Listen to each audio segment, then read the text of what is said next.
కాకినాడ జిల్లా పెద్దాపురం పట్టణంలో కొలువైన మరిడమ్మవారి దేవస్థానంలో దేవి శరన్నవరాత్రి ఉత్సవాలు ఘనంగా ప్రారంభమయ్యాయి. తొలి రోజైన సోమవారం బాలా త్రిపుర సుందరి దేవి అవతారంలో మరిడమ్మ అమ్మవారు భక్తులకు దర్శనమిచ్చారు.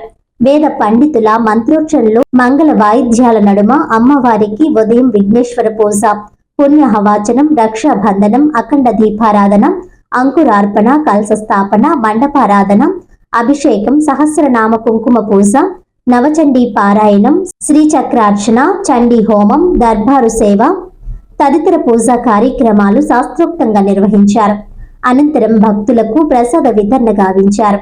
భక్తులకు ఎలాంటి అసౌకర్యం కలగకుండా దేవస్థానం అధికారులు ఏర్పాట్లు చేశారు. ఈ కార్యక్రమంలో దేవస్థానం అసిస్టెంట్ కమిషనర్ కె విజయలక్ష్మి, ఆలయ సిబ్బంది, అధిక సంఖ్యలో భక్తులు పాల్గొన్నారు.